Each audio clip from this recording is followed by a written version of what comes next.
തിങ്കളാഴ്ച വരാമെന്നിരുന്ന് അപ്പോഴാണ് അവൾ പറഞ്ഞു ഇങ്ങനെ അവധിയാണ് സമരമെന്ന് പറഞ്ഞ് അങ്ങനെയാണ് വന്നത്. ഞാനും കൂടെ വന്നത്. കഞ്ഞി വയ്ക്കണ്ടേ മോനെ, നമ്മളിതൊക്കെയാണ് കഞ്ഞി വയ്ച്ച് കുടിക്കുന്നത്. തിങ്കളാഴ്ച അവധി എന്ന് പറഞ്ഞ് സമരം സെക്രട്ടേറിയറ്റിനിടയിലേക്ക് നടക്കണമെന്ന് പറയുന്നത്. ഈ റേഷൻ കടയിൽ എന്തിനാണ് സമരം എന്ന് ഇതുവരെ അറിഞ്ഞൂടാ. ഇതുണ്ടെങ്കിലേ ജീവിക്കാൻ പറ്റുള്ളൂ. ഇവിടെയും കൂടെ സമരം വെച്ച് ഇനി എവിടെ പോയി വാങ്ങും?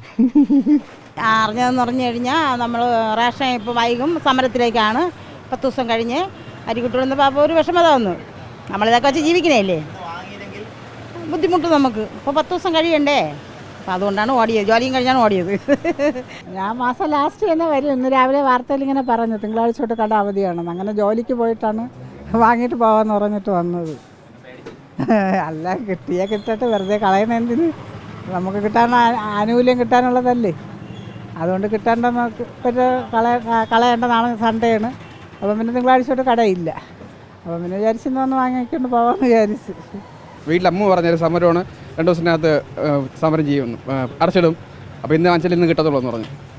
അങ്ങനെയാണെന്ന് അതുമല്ല, ഇവിടെ ഒന്നുമില്ല. അപ്പോൾ അരി എന്തോ കുറച്ചേ ഉള്ളൂ എന്ന് പറഞ്ഞു. അപ്പോൾ നേരത്തെ വാങ്ങിച്ചില്ലെങ്കിൽ തീർന്നു പോകുമല്ലോ, അതുകൊണ്ട് ഇറങ്ങിയതാണ്.